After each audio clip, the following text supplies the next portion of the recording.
Welcome to my class. We are going to discuss the neoliberalism. Neoliberalism. Neoliberalism is the approach to study of international relations, referring to the school of thought which believes that states are or at least should be concerned first and foremost with absolute gain rather than relative gain of the other states. This approach uses the game theory of international relations as its methodology to explain why states do or do not cooperate. This approach tends to emphasize the possibility of mutual wins, and they are interested in institutions which can arrange jointly profitable arrangement and compromises and compromises. ನವ ಉದಾರವಾದ ಅಥವಾ neo liberalism.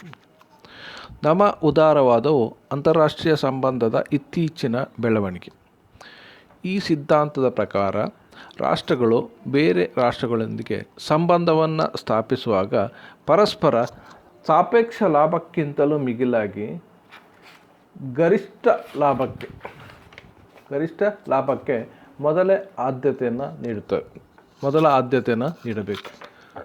ಯಾಕೆ ರಾಷ್ಟ್ರಗಳು ಸಹಕರಿಸಬೇಕು ಅಥವಾ ಬೇಡ ಎನ್ನುವುದನ್ನು ವಿವರಿಸಲು ಈ ಸಿದ್ಧಾಂತ ಅಂತಾರಾಷ್ಟ್ರೀಯ ಅಧ್ಯಯನದ ಕ್ರೀಡಾ ಸಿದ್ಧಾಂತದ ವಿಧಾನವನ್ನು ಉಪಯೋಗಿಸುತ್ತದೆ.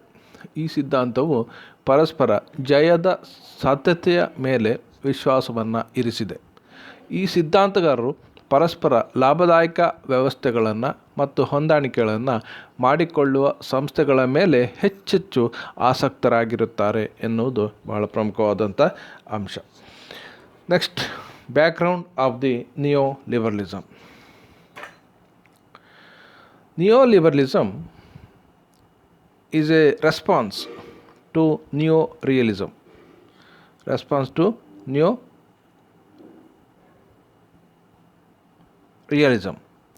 Neorealism emphasizes the idea that state has no reason to cooperate with one another. They exist in the anarchic world where states must all compete with one another. Neoliberalism, by contrast, holds the interaction between the countries can be win-win situations. They believe in idea that the world can be set up in such a way that cooperation will be rewarded and countries can stop emphasizing competitions. Neorealism focused on idea that the states have an incentives to defect, whereas neoliberalism focused on the idea that the cooperating brings benefit to the both sides and that the world can be set up with the institution and such that make it easier for states to cooperate with one another.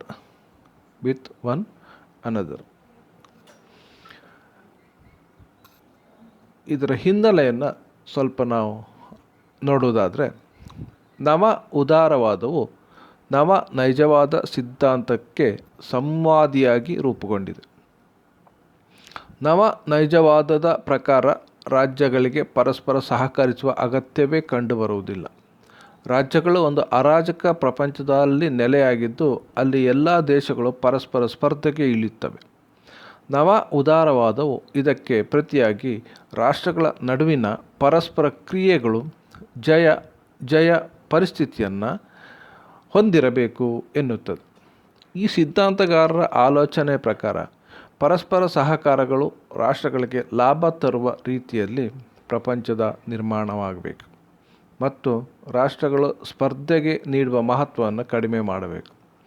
ನವ ನೈಜವಾದವು ಒಂದು ರಾಷ್ಟ್ರವನ್ನು ಸೋಲಿಸಿದಾಗ ಸಿಗುವ ಲಾಭದ ಮೇಲೆ ಬೆಳಕನ್ನು ಚೆಲ್ಲುತ್ತದೆ. ಆದರೆ ನವ ಉದಾರವಾದವು ಪರಸ್ಪರ ಸಹಕಾರದಿಂದ ಎರಡೂ ಕಡೆಗಳಿಗೂ ಸಿಗುವ ಲಾಭಕ್ಕೆ ಹೆಚ್ಚಿನ ಮಹತ್ವವನ್ನು ನೀಡುತ್ತದೆ. ಹಾಗಾಗಿ ಈ ಸಿದ್ಧಾಂತ ಪ್ರತಿಯೊಂದು ರಾಷ್ಟ್ರಗಳು ಪರಸ್ಪರ ಸಹಕರಿಸುವ ರೀತಿಯಲ್ಲಿ ಪ್ರಪಂಚ ನಿರ್ಮಾಣ ಆಗಬೇಕು ಎನ್ನುವುದು ಇದರ ಆಶಯ ಆಗಿದೆ ಎನ್ನುವುದು ಬಹಳ ಪ್ರಮುಖ ಅಂಶ. Neoliberalism does not deny the anarchic state nature of the international system, but they say that its importance and the effects has been exaggerated. The neoliberal arguments focused on cooperation than the competition in the decentralized system. However, both the approaches considers the state and its interest as the central subject of analysis. Neoliberalism tends to focus on wider conception of those interests. Neoliberalism argues that even in anarchic system of autonomous rational states, cooperation can emerge through the cultivation of the mutual trust and the building of norms, regimes, and institutions. Both the approaches are positivist and focus mainly on the state system as the primary units of analysis. ನವ ಉದಾರವಾದದ ಪ್ರತಿಪಾದಕರು ಅಂತಾರಾಷ್ಟ್ರೀಯ ವ್ಯವಸ್ಥೆಯ ಅರಾಜಕತೆಯ ಸ್ವರೂಪವನ್ನು ತಳ್ಳಿ ಹಾಕುವುದಿಲ್ಲ. ಆದರೆ ಈ ಅರಾಜಕತೆ ಪರಿಸ್ಥಿತಿಯ ಮಹತ್ವವನ್ನು ಮತ್ತು ಪರಿಣಾಮವನ್ನು ವೈಭವೀಕರಿಸಲಾಗಿದೆ ಎಂದು ಅವರ ನಂಬಿಕೆ. ಹಾಗಾಗಿ ಅವರು ವಿಕೇಂದ್ರೀಕರಣ ವ್ಯವಸ್ಥೆಯಲ್ಲಿ ಸ್ಪರ್ಧೆಗಿಂತ ಮಿಗಿಲಾಗಿ ಸಹಕಾರಕ್ಕೆ ಹೆಚ್ಚು ಒತ್ತನ್ನು ನೀಡುತ್ತಾರೆ. ಆದರೆ ಎರಡೂ ಸಿದ್ಧಾಂತಗಳಿಗೆ ರಾಜ್ಯಗಳು ಮತ್ತು ಅವುಗಳ ಹಿತಾಸಕ್ತಿಗಳೇ ವಿಶ್ಲೇಷಣೆಯ ಮುಖ್ಯ ವಿಷಯ ಎಂದು ಪರಿಗಣಿಸುತ್ತದೆ. ನವ ಉದಾರವಾದವು ಅಂತಹ ಹಿತಾಸಕ್ತಿಗಳ ವಿಶಾಲ ಪರಿಕಲ್ಪನೆಯ ಬಗ್ಗೆ ಬೆಳಕು ಚೆಲ್ಲುತ್ತವೆ. ನವ ಉದಾರವಾದವು ಸ್ವಾಯತ್ತ ರಾಷ್ಟ್ರಗಳ ಅರಾಜಕ ವ್ಯವಸ್ಥೆಯಲ್ಲೂ ಪರಸ್ಪರ ವಿಶ್ವಾಸಗಳ ಮೂಲಕ ಕೆಲವು ಸಂಸ್ಥೆಗಳು ಮತ್ತು ನಿಯಮಗಳ ಮೂಲಕ ಸಹಕಾರ ಏರ್ಪಡುತ್ತದೆ ಎಂದು ವಾದಿಸುತ್ತಾರೆ. ಈ ನವ ನೈಜವಾದ ಮತ್ತು ನವ ಉದಾರವಾದ ಸಕಾರಾತ್ಮಕ ಅಧ್ಯಯನದ ಮಾರ್ಗಗಳಾಗಿದ್ದು, ಮುಖ್ಯ ವಿಶ್ಲೇಷಣೆಗೆ ರಾಜ್ಯ ವ್ಯವಸ್ಥೆಗೆ ಹೆಚ್ಚು ಒತ್ತನ್ನು ನೀಡುತ್ತವೆ.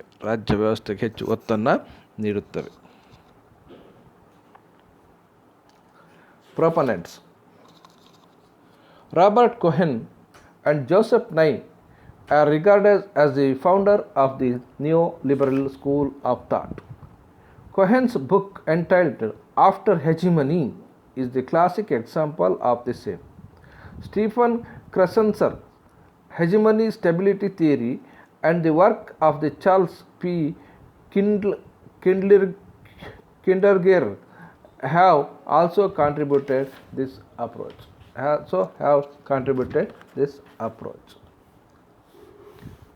ಈ ಸಿದ್ಧಾಂತದ ಪ್ರತಿಪಾದಕರು ಯಾರು? ರಾಬರ್ಟ್ ಕೋಹೆನ್ ಅಂತ ಒಬ್ಬ ಮತ್ತು ಜೋಸೆಫ್ ನೈಸ್. ಇವರು ಈ ನವ ಉದಾರವಾದ ಮಾರ್ಗದ ಚಿಂತನೆಯ ಪ್ರತಿಪಾದನೆಯ ಮೂಲ ಪುರುಷರಾಗಿದ್ದಾರೆ. ಕೆಹೆನೆ ಅವರ ಯಜಮಾನಿಕೆಯ ನಂತರ ಅಂದರೆ ಆಫ್ಟರ್ ಹೆಜಿಮನಿ ಎಂಬ ಪುಸ್ತಕ ಇದಕ್ಕೆ ಉತ್ತಮ ಉದಾಹರಣೆ. ಸ್ಟೀಫನ್ ಕ್ರಾಸನ್ನರ್ ರವರು ಯಜಮಾನಿಕೆಯ ಸ್ಥಿರ ಸಿದ್ಧಾಂತ ಮತ್ತು ಚಾರ್ಲ್ಸ್ ವಿ ಕಿಂಡರ್ಲೀಗರ್ ಅವರ ಪುಸ್ತಕಗಳು ಕೂಡ ಈ ಸಿದ್ಧಾಂತದ ಬಗ್ಗೆ ಅಪಾರವಾದ ಬೆಳಕನ್ನು ಬೀರುತ್ತವೆ. Next, meaning. The proponents of this approach have developed an opposing theory which is known as complex interdependence, coming closer to the reality than the realism. The central theme of Cohen's and Nye's argument is that international politics there are.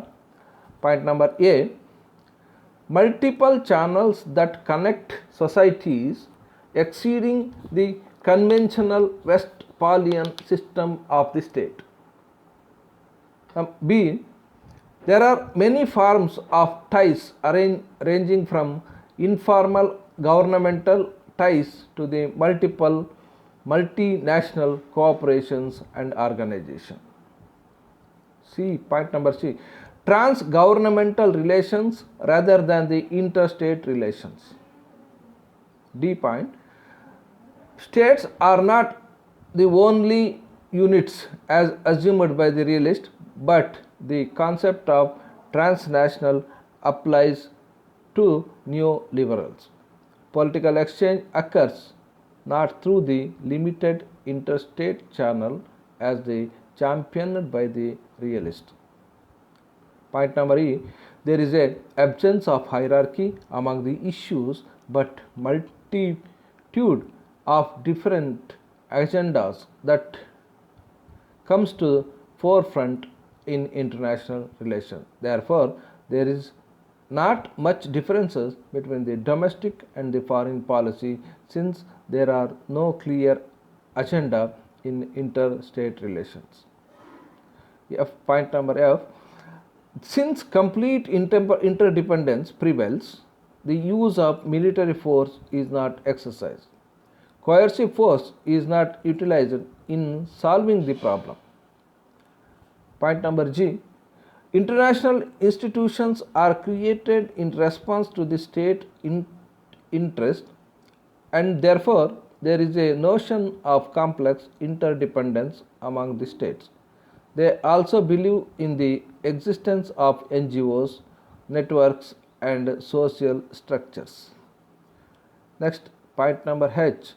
Neoliberalism has therefore come up with the realistic ideals, updating theory to create the peaceful world through the creation of the international organization. Point number I. Neoliberalism believes in democratic peace. According to this, no two mature democracies even fought a war against each other. Therefore, promoting liberal democracy around the world will have to side effect of the decreasing war. Next, point number J.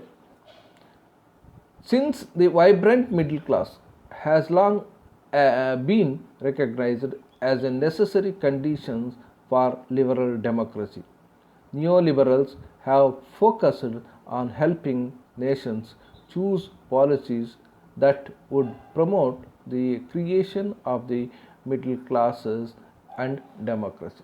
Middle classes and democracy.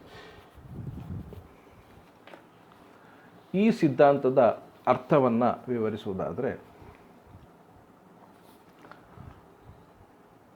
ಈ ನವ ಉದಾರವಾದದ ಅರ್ಥ ಈ ರೀತಿ ಇದೆ ಎಂದು ಈ ಸಿದ್ಧಾಂತದ ಪ್ರತಿಪಾದಕರುಗಳು ಸಂಕೀರ್ಣ ಅಂತರ ಅವಲಂಬನೆ ಅಂದರೆ ಕಾಂಪ್ಲೆಕ್ಸ್ ಇಂಟರ್ಡಿಪೆಂಡೆನ್ಸ್ ಎನ್ನುವ ಸಿದ್ಧಾಂತವನ್ನು ಅಭಿವೃದ್ಧಿಪಡಿಸಿದರು.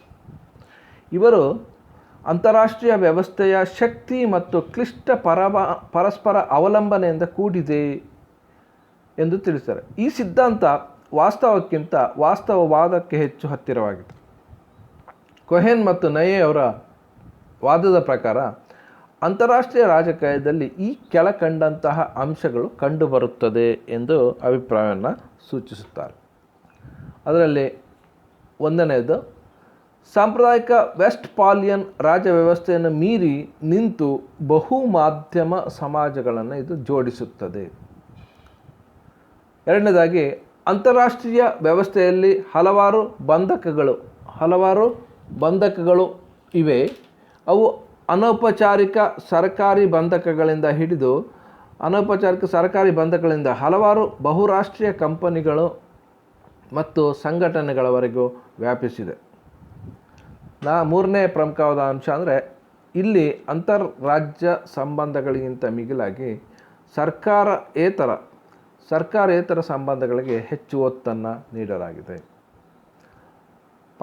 ನಾಲ್ಕನೇ ಅಂಶ, ವಾಸ್ತವವಾದಿಗಳು ಊಹಿಸಿದಂತೆ ರಾಜ್ಯಗಳು ಕೇವಲ ಘಟಕಗಳು ಮಾತ್ರವಲ್ಲ. ನವ ಉದಾರವಾದಿಗಳ ಪ್ರಕಾರ ಅವುಗಳಿಗೆ ರಾಷ್ಟ್ರಾತೀತ ಪರಿಕಲ್ಪನೆಯು ಅನ್ವಯಿಸುತ್ತದೆ. ವಾಸ್ತವವಾದಿಗಳು ಪ್ರತಿಪಾದಿಸಿದಂತೆ ರಾಜಕೀಯ ವಿನಿಮಯಗಳು ಸೀಮಿತ ಅಂತರ್ರಾಜ್ಯ ಮಾಧ್ಯಮಗಳ ಮೂಲಕ ನಡೆಯುವುದಿಲ್ಲ ಎಂದು ಹೇಳುತ್ತಾರೆ. ಐದನೇ ಒಂದು ಅಂಶ ಅಂದರೆ, ಈ ವಿಷಯಗಳಲ್ಲಿ ಶ್ರೇಣೀಕೃತ ವ್ಯವಸ್ಥೆ ಇಲ್ಲ, ಆದರೆ ಅಂತಾರಾಷ್ಟ್ರೀಯ ಸಂಬಂಧದಲ್ಲಿ ಅನೇಕ ರೀತಿಯ ಕಾರ್ಯಕ್ರಮಗಳು ಮುಖ್ಯ ನೆಲೆಗೆ ಬರುತ್ತವೆ. ಹೀಗೆ ಅಂತಾರಾಜ್ಯ ಸಂಬಂಧಗಳಲ್ಲಿ ಸ್ಪಷ್ಟ ವಿಷಯಗಳು ಇಲ್ಲದೇ ಇರುವುದರಿಂದ ಸ್ವದೇಶಿ ನೀತಿ ಮತ್ತು ವಿದೇಶಿ ನೀತಿಗಳ ಬಗ್ಗೆ ಹೆಚ್ಚಿನ ವ್ಯತ್ಯಾಸಗಳು ಕಂಡು ಬರುವುದಿಲ್ಲ. ಆರನೆಯ ಪ್ರಮುಖ ಅಂಶ ಅಂದರೆ, ರಾಷ್ಟ್ರಗಳ ನಡುವೆ ಸಂಪೂರ್ಣ ಪರಾವಲಂಬನೆ ಅಥವಾ ಅವಲಂಬನೆ ಇರುವುದರಿಂದ ಮಿಲಿಟರಿ ಬಲಗಳ ಉಪಯೋಗ ಕಾರ್ಯಗತವಾಗುವುದಿಲ್ಲ. ಸಮಸ್ಯೆಗಳ ಇತ್ಯರ್ಥಕ್ಕೆ ಬಲಪ್ರಯೋಗ ನಡೆಯುವುದಿಲ್ಲ ಎಂದು ಇದು ಊಹಿಸುತ್ತದೆ. ಏಳನೇ ಅಂಶದಲ್ಲಿ, ರಾಜ್ಯಗಳ ಹಿತಾಸಕ್ತಿಗೆ ಅನುಸಾರವಾಗಿ ಅಂತಾರಾಷ್ಟ್ರೀಯ ಸಂಸ್ಥೆಗಳು ಸೃಷ್ಟಿಯಾಗಿವೆ. ಹಾಗಾಗಿ ರಾಜ್ಯಗಳ ನಡುವೆ ಕ್ಲಿಷ್ಟ ಅಂತರ ಅವಲಂಬನೆ ಇದೆ ಎನ್ನುವ ಅಭಿಪ್ರಾಯವಿದೆ. ಅಲ್ಲದೆ ಈ ಸಿದ್ಧಾಂತದ ಪ್ರತಿಪಾದಕರುಗಳು ಸರ್ಕಾರೇತರ ಸಂಸ್ಥೆಗಳ ಅಸ್ತಿತ್ವವನ್ನು, ಸಂಪರ್ಕ ಜಾಲವನ್ನು ಮತ್ತು ಸಾಮಾಜಿಕ ರಚನೆಗಳನ್ನು ನಂಬುತ್ತಾರೆ. 8ನೇ ಪಾಯಿಂಟ್, ನವ ಉದಾರವಾದವು ಈ ರೀತಿಯ ಅಂತಾರಾಷ್ಟ್ರೀಯ ಸಂಘಟನೆಗಳ ಮೂಲಕ ಶಾಂತಿಯುತ ಪ್ರಪಂಚವನ್ನು ಸೃಷ್ಟಿಸುವ ವಾಸ್ತವ ಕಲ್ಪನೆಯೊಂದಿಗೆ ಮೂಡಿಬಂದಂತಹ ಒಂದು ಸಿದ್ಧಾಂತ ಆಗಿದೆ. 9ನೇದಾಗಿ, ನವ ಉದಾರವಾದವು ಪ್ರಜಾಸತ್ತಾತ್ಮಕ ಶಾಂತಿ ಸಿದ್ಧಾಂತದಲ್ಲಿ ನಂಬಿಕೆಯನ್ನು ಇರಿಸಿದೆ. ಈ ಸಿದ್ಧಾಂತದ ಪ್ರಕಾರ ಎರಡು ಪ್ರಬುದ್ಧ ಪ್ರಜಾಪ್ರಭುತ್ವಗಳು ಈವರೆಗೆ ಪರಸ್ಪರ ಕಾದಾಡಲೇ ಇಲ್ಲ. ಹಾಗಾಗಿ ಯುದ್ಧಗಳ ಸಾಧ್ಯತೆಯನ್ನು ಕಡಿಮೆ ಮಾಡಲು ಪ್ರಪಂಚದಾದ್ಯಂತ ಉದಾರವಾದಿ ಪ್ರಜಾಪ್ರಭುತ್ವವನ್ನು ಬೆಳೆಸಬೇಕು ಎಂದು ಅಭಿಪ್ರಾಯವನ್ನು ವ್ಯಕ್ತಪಡಿಸುತ್ತದೆ. 10ನೇ ಅಂಶ, ಉದಾರವಾದಿ ಪ್ರಜಾಪ್ರಭುತ್ವಕ್ಕೆ ಸ್ಪಂದಿಸುವ ಮಧ್ಯಮ ವರ್ಗ ಅಗತ್ಯ ಅಂಶವಾಗಿದೆ ಎಂದು ಬಹಳ ಕಾಲದಿಂದ ಗುರುತಿಸಲಾಗಿದೆ. ನವ ಉದಾರವಾದಿಗಳು ಮಧ್ಯಮ ವರ್ಗದವರ ಏಳಿಗೆ ಮತ್ತು ಪ್ರಜಾಪ್ರಭುತ್ವಕ್ಕಾಗಿ ನೀತಿಯನ್ನು ಆರಿಸಲು ರಾಷ್ಟ್ರಗಳಿಗೆ ಸಹಾಯ ಮಾಡುವುದು ಅಗತ್ಯವೆಂಬುದನ್ನು ಇಲ್ಲಿ ಸಾರಿದ್ದನ್ನು ನಾವು ಕಾಣಬಹುದು. Next, criticism about ನಿಯೋಲಿಬರಲಿಸಮ್.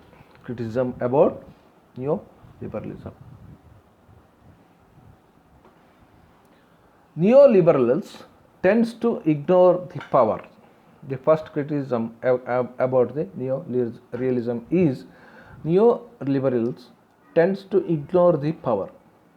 Many realists claims that since neoliberals ignore the power, they are fooling themselves as to what really causes war and struggle.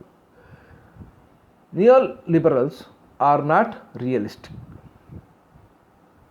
Criticism point number 2, neoliberals ignores the structure behind the norms. The critics of the neoliberalism claims that they have ignored the structure behind the norms to which they respond.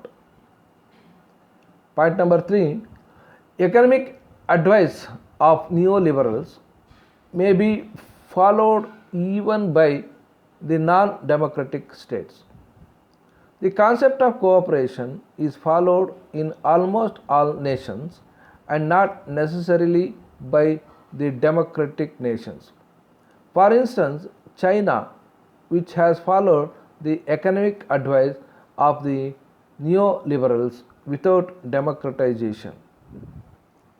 Therefore, neoliberalism assumptions are not universally acceptable to all the state. ಇದರ ಬಗ್ಗೆ ಟೀಕೆಗಳನ್ನು ನೋಡುವುದಾದರೆ, ಒಂದನೇದಾಗಿ ನವ ಉದಾರವಾದಿಗಳು ಶಕ್ತಿಯನ್ನು ಕಡೆಗಣಿಸುತ್ತಾರೆ. ಅನೇಕ ವಾಸ್ತವವಾದಿಗಳ ಪ್ರಕಾರ ನವ ಉದಾರವಾದಿಗಳು ಶಕ್ತಿಯನ್ನು ಕಡೆಗಣಿಸಿ ಯಾವುದೇ ಯುದ್ಧಕ್ಕೆ ಅಥವಾ ಜಗಳಕ್ಕೆ ನಿಜವಾದ ಕಾರಣವಾಗುತ್ತದೆ ಎನ್ನುವ ಬಗ್ಗೆ ತಮ್ಮನ್ನು ತಾವೇ ಮೂರ್ಖರನ್ನಾಗಿಸಿದ್ದಾರೆ. ನವ ಉದಾರವಾದಿಗಳು ವಾಸ್ತವವಾದಿಗಳು ಅಲ್ಲ ಅನ್ನುವ ಟೀಕೆಯನ್ನು ನಾವಿಲ್ಲಿ ಕಾಣಬಹುದು. ಎರಡನೇದಾಗಿ, ನವ ಉದಾರವಾದಿಗಳು ನಿಯಮಗಳ ಹಿಂದಿನ ರಚನೆಯನ್ನು ಕಡೆಗಣಿಸಿದ್ದಾರೆ. ನವ ಉದಾರವಾದಿಗಳು ತಾವು ಪ್ರತಿಕ್ರಿಯಿಸುವ ನಿಯಮಗಳ ಹಿಂದಿನ ರಚನೆಯನ್ನು ಸಂಪೂರ್ಣವಾಗಿ ಕಡೆಗಣಿಸಿದ್ದಾರೆ ಎಂದು ವಿಮರ್ಶಕರು ಟೀಕೆಯನ್ನು ವ್ಯಕ್ತಪಡಿಸುತ್ತಾರೆ. ಮೂರನೇದಾಗಿ, ನವ ಉದಾರವಾದಿಗಳ ಆರ್ಥಿಕ ಸಲಹೆಗಳನ್ನು ಪ್ರಜಾಪ್ರಭುತ್ವೇತರ ರಾಷ್ಟ್ರಗಳು ಅನುಸರಿಸಬಹುದು. ಸಹಕಾರಿ ಪರಿಕಲ್ಪನೆಯನ್ನು ಪ್ರಜಾಪ್ರಭುತ್ವ ರಾಷ್ಟ್ರಗಳು ಅಲ್ಲದೆ ಪ್ರಪಂಚದ ಹೆಚ್ಚಿನ ಎಲ್ಲ ರಾಷ್ಟ್ರಗಳು ಅನುಸರಿಸುತ್ತವೆ. ಉದಾಹರಣೆಗೆ, ಚೀನಾ ತನ್ನನ್ನು ಪ್ರಜಾಪ್ರಭುತ್ವಗೊಳಿಸದೆ ನವ ಉದಾರವಾದಿಗಳ ಎಲ್ಲ ಆರ್ಥಿಕ ಸಲಹೆಗಳನ್ನು ಜಾರಿಗೆ ತಂದಿದೆ. ಹಾಗಾಗಿ ನವ ಉದಾರವಾದಿಗಳ ಊಹೆಗಳು ಪ್ರಪಂಚದ ಎಲ್ಲ ರಾಷ್ಟ್ರಗಳಿಗೆ ಸ್ವೀಕಾರಾರ್ಹವಾಗುವ ರೀತಿಯಲ್ಲಿ ಅನ್ವಯಿಸುವುದಿಲ್ಲ ಎನ್ನುವುದು ಬಹಳ ಪ್ರಮುಖವಾದಂತಹ ಅಂಶ.